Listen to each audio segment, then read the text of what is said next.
बड़ी खबर आपको इस समय की बताएंगे। सुपरटेक बिल्डर के खिलाफ 9,000 करोड़ से अधिक की धोखाधड़ी का मुकदमा नोएडा के सेक्टर 39 कोतवाली पुलिस ने दर्ज किया है। ये बड़ी जानकारी आपको दे रहे हैं। एक बार फिर से सुपरटेक जो है सवालों के घेरे में आ रखा है, चर्चा में है। आरोप ये है कि सुपरटेक के 17 प्रोजेक्ट्स के 36,000 से ज्यादा के बायर्स की रकम की ये धोखाधड़ी की है। बायर्स की शिकायत पर मुकदमा दर्ज किया गया है। शिकायत में कहा गया है कि सुपरटेक बिल्डर के निदेशकों ने 36,000 से अधिक के बायर्स की गाड़ी कमाई की रकम में हेरफेर की है। तो इससे पहले सुपरटेक के ऊपर गंभीर आरोप लगते रहे हैं कि तय समय के मुताबिक लोगों को पोजीशन नहीं मिलता है, लोग इंतजार करते रह जाते हैं अपने नए घर की चाबी लेने के लिए।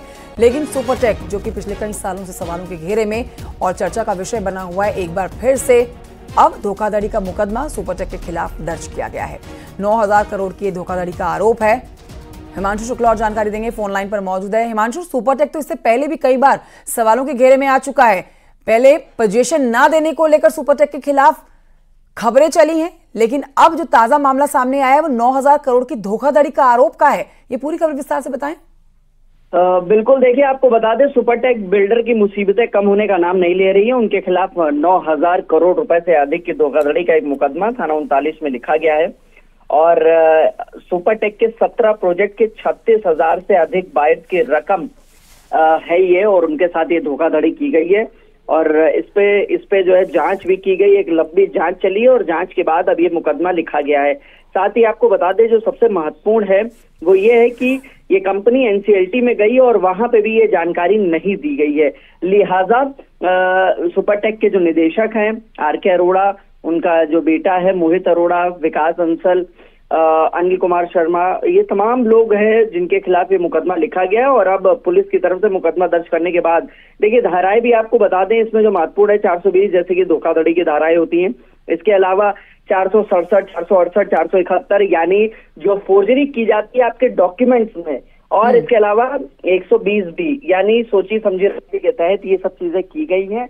और ये तमाम जांच करने के बाद ये मुकदमा दर्ज किया गया और अब ऐसा माना जा रहा है कि आने वाले वक्त में मुश्किलें बढ़ेंगी।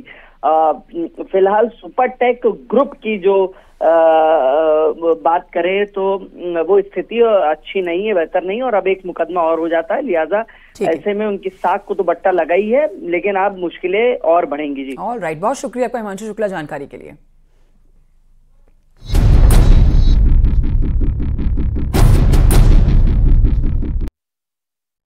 और आइए आपको बहराइच लिए चलते हैं, जहां पर ऑपरेशन भेड़िया जारी है।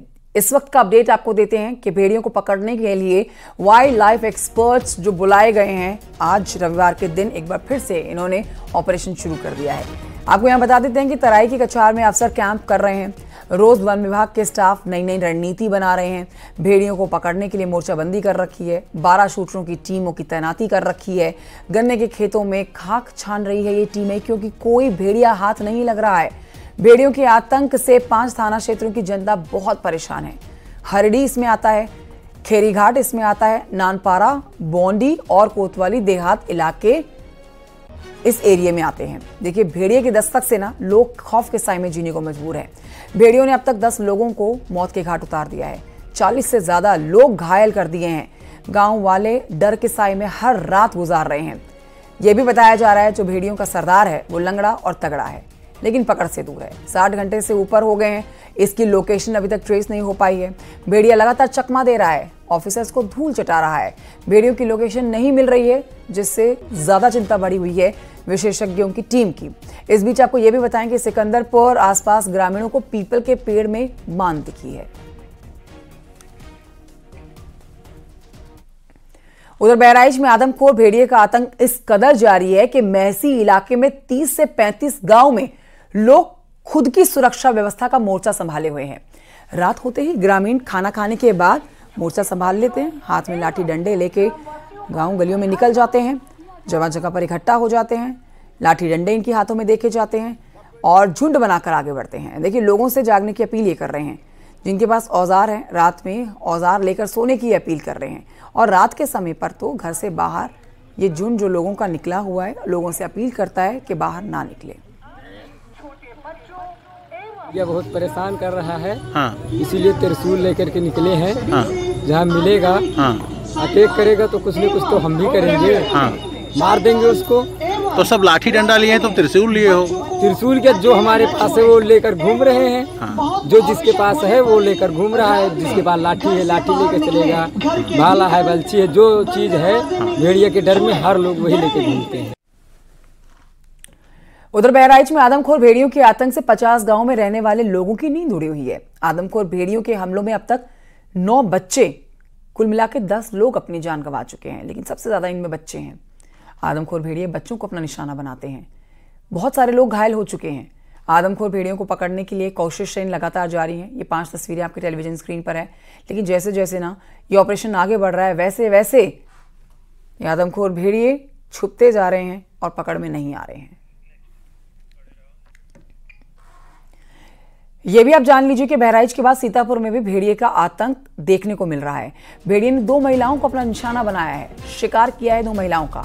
घायलों को इलाज के लिए अस्पताल में भर्ती कराया गया है, जो कि महिलाएं हैं। अब तक सीतापुर में भेड़िए के हमले में 1 महिला की मौत हो गई है, 10 लोग घायल हो चुके हैं। एक बार फिर से 2 महिलाओं के ऊपर इस भेड़िए ने अटैक किया है।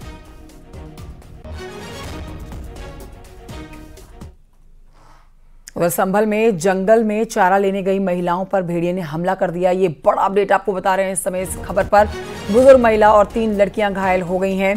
घायल महिलाओं और लड़की को अस्पताल में भर्ती कराया गया है, जहां इनका इलाज जारी है।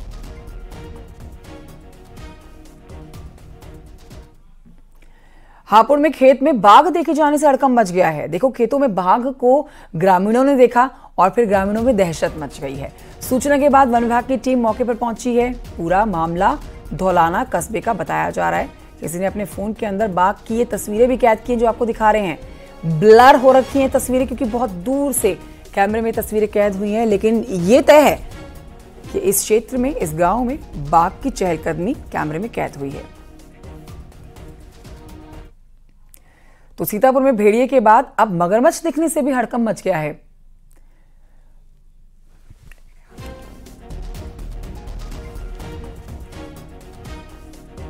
भदफर चौकी के पास में मगरमच्छ दिखा है। सुबह घूमने निकले लोगों ने मगरमच्छ को देखा। कैमरे में ये मगरमच्छ रिकॉर्ड हुआ है, वो आप तक पहुंचा रहे हैं तस्वीरें। लहरपुर कोतवाली इलाके की घटना।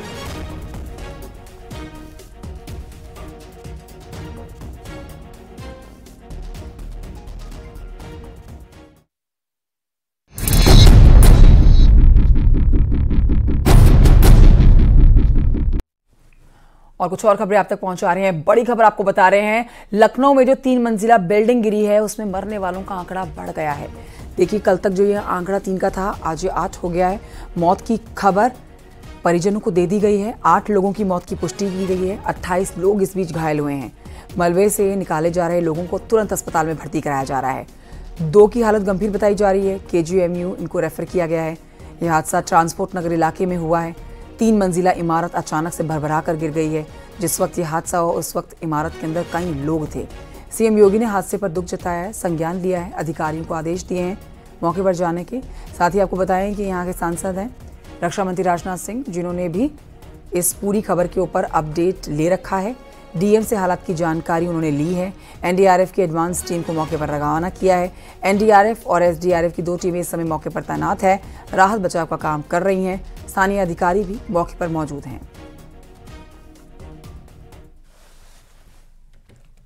ट्रांसपोर्ट नगर में बिल्डिंग गिरने के मामले में रेस्क्यू ऑपरेशन लगातार जारी है और इसमें अभी तक 8 लोगों की मौत हो चुकी है। वहीं 27 से ज़्यादा लोग अलग अलग अस्पतालों में भर्ती हैं। रेस्क्यू ऑपरेशन आप देख सकते हैं लगातार जारी है। NDRF और SDRF की टीमें लगी हुई हैं और लगभग 15 घंटे पूरे होने को हो गए हैं। ये रेस्क्यू ऑपरेशन चल रहा है। ये बिल्डिंग आप देख सकते हैं, यहाँ पर एक बाकायदा पैसेज बनाया जा रहा है और कोशिश की जा रही है कि अगर कोई अंदर है तो आवाज़ दी जा रही है उस पैसेज के माध्यम से और उन्हें बाहर निकालने की कोशिश की जा रही है। हालांकि फिलहाल अब रेस्क्यू ऑपरेशन अंतिम क्षणों में है और यहाँ पर काफ़ी हद तक के मलबा हटा दिया गया है और अभी भी मलबा हटाने की ये कार्रवाई लगातार जारी है। NDRF, SDRF की टीमें जुटी हुई हैं। प्रशासन के तमाम अफसर यहाँ पर मौके पर मौजूद हैं। इसके अलावा ये रेस्क्यू ऑपरेशन अभी भी आप तस्वीरों में देख सकते हैं, ये बड़ी बड़ी JCB मशीनें ये लगी हुई हैं और ये पैसेज बनाकर बाकायदा इस इलाके को क्लियर किया जा रहा है। और काफ़ी हद तक ये जो बिल्डिंग जो भरभरा कर गिर गई थी, इसमें जांच में ये सामने प्रथम दृष्टया आया है कि जो पिलर थे वो कमज़ोर थे और यही वो वजह है कि ये बिल्डिंग हादसे का शिकार हुई और इसमें 8 लोगों से मौतें हो गई, 8 लोगों की, और 28 से ज़्यादा लोग राजधानी लखनऊ के अलग अलग अस्पतालों में भर्ती हैं। रेस्क्यू ऑपरेशन फिलहाल जारी है और अंतिम क्षणों में है। कैमरामैन मनोज शाही के साथ संकेत मिश्रा, न्यूज़ 18 लखनऊ। तो लखनऊ के ट्रांसपोर्ट नगर में 3 मंजिला इमारत गिरने से हादसे में आसपास की इमारतें भी क्षतिग्रस्त हुई हैं। इस पर आपको अपडेट दे देते हैं कि प्रशासन ने इन इमारतों को भी तोड़ने के निर्देश दिए हैं।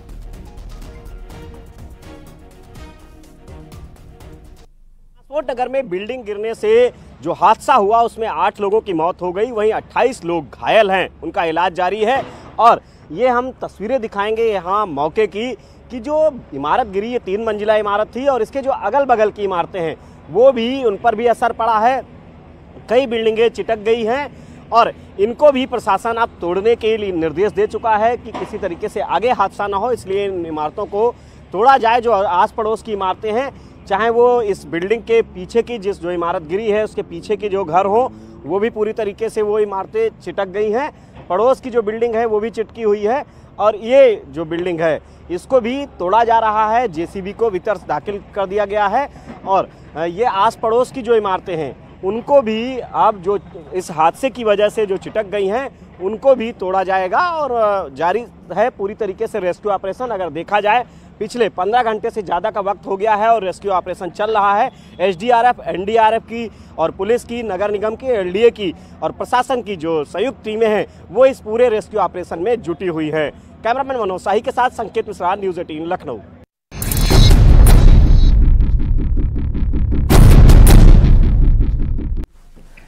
खबर मऊ से, जहां पर समाजवादी पार्टी के नेता पर रेप का आरोप लगा है। समाजवादी पार्टी के नेता हैं वीरेंद्र बहादुर पाल, जिनके ऊपर केस दर्ज कर लिया गया है। ये बड़ी खबर आपको बता रहे हैं। केस दर्ज होने के बाद समाजवादी पार्टी का नेता फरार है। पूर्व विधायक दयाराम पाल का बेटा है आरोपी, सीनियर वकील भी हैं। तो पेशे से वकील और समाजवादी पार्टी के नेता जो फिलहाल फरार है, जिनके ऊपर रेप का आरोप है। एसएन सिंह बीजेपी के प्रवक्ता हमारे साथ जुड़ गए हैं इस खबर पर और बातचीत के लिए। स्वागत है सर आपका न्यूज़ 18 पर। ये बड़ी खबर देखिए, पहले अयोध्या, उसके बाद कन्नौज, अब एक बार फिर से समाजवादी पार्टी के नेता का नाम रेप से जुड़ रहा है। फिलहाल वो फरार हैं, इस पर बीजेपी क्या कह रही है? देखिए, सृष्टि की रचना के बाद 2 गुण वाले संसार में पैदा हुए, एक सद्गुण, एक दुर्गुण। बार बार जो है वो दुर्गुण वाला कार्य कौन करता है आपको दिखाई दे रहा है, चाहे वो अयोध्या हो, कन्नौज हो, आज आप आजमगढ़ बता रही हैं। मुझे लगता है कि हमेशा से एक प्रवृत्ति होती है, वह प्रवृत्ति जो मानवीय प्रवृत्ति नहीं, राष्ट्रीय प्रवृत्ति होती है, वो इस तरह के कृत्य करते हैं और उस कृत्य को बचाने वाले तो उससे भी दोषी हो जाते हैं, जो धर्म देखने लगते हैं, जो जाति देखने लगते हैं, जो मत और मजहब देखने लगते हैं। अपराध की कौन जाति होती है?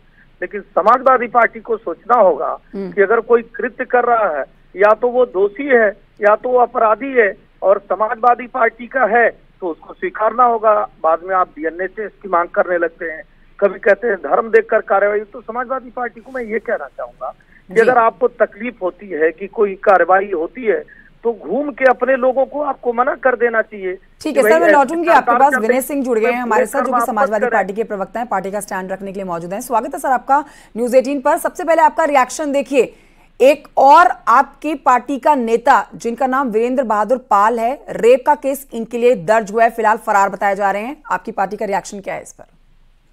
देखिए, कोई भी हो, इस तरह का आरोपी कोई भी हो, उसके खिलाफ कार्रवाई होनी चाहिए। हिंदुस्तान में चाहे उत्तर प्रदेश में इस तरह का विभत्स कार्य अगर कोई भी करता है तो उसके खिलाफ कार्रवाई होनी चाहिए। और रही बात पार्टी से जुड़े होने के लिए, तो पार्टी की विचारधारा से तब हम लोग जुड़े रहते हैं और उनके उससे कोई ये मतलब नहीं होता। ऐसे तो देखा जाए तो भारतीय जनता पार्टी के प्रचारक तो रहे। विनय जी, आप ये कह रहे हैं कि वीरेंद्र बहादुर पाल आपकी पार्टी के नेता हैं, आप मान रहे हैं मतलब? क्योंकि पीछे देखिए जो केसेस आए हैं कन्नौज और अयोध्या का, उसमें एक केस में तो नवाब सिंह यादव के केस में तो अखिलेश यादव ने साफ कह दिया कि हमारी पार्टी का इनसे कोई लेना देना नहीं है। देखिए, उनके लड़के हमारे पार्टी के नेता नहीं है। दयाराम पाल जो है पहले बसपा से विधायक थे, बाद में हमारी पार्टी में शामिल हुए थे और बहुत सब बुजुर्ग नेता है वो हमारे पार्टी के, उनके वो लड़के हैं। और इस तरह का कार्य कोई भी हो, अगर है वो पार्टी का हो न हो या किसी भी पार्टी का हो, तो उसके खिलाफ कार्रवाई होनी चाहिए। भारतीय जनता पार्टी की तरफ से रेपिस्टों का जो है स्वागत नहीं करना चाहिए। एसएन सिंह साहब, विनय जी साफ कह रहे हैं कि देखिए कार्रवाई होनी चाहिए, एक्सेप्ट भी कर रहे हैं कि ये हमारी पार्टी के ही जुड़े हुए शख्स हैं। मतलब ये एक के बाद एक 3 मामले जो बड़े सामने आ गए, कह सकते हैं कि आगामी उपचुनाव या फिर चुनाव में 2027 के लिए ये समाजवादी पार्टी के लिए अच्छी खबर लेके नहीं आने वाले हैं आरोप। देखिए, विनय सिंह जी बहुत अच्छे नेता है, इस नाते विनय सिंह जी ने आज कहा कि आदरणीय अखिलेश यादव जी को भी ऐसा नहीं करना चाहिए। अखिलेश यादव जी को विनय सिंह की बातों का अनुसरण करना चाहिए। अगर अपराधी समाजवादी पार्टी का ही नेता क्यों ना हो, लेकिन जब अपराध कर दे तो समाजवादी पार्टी को उसका साथ नहीं देना चाहिए।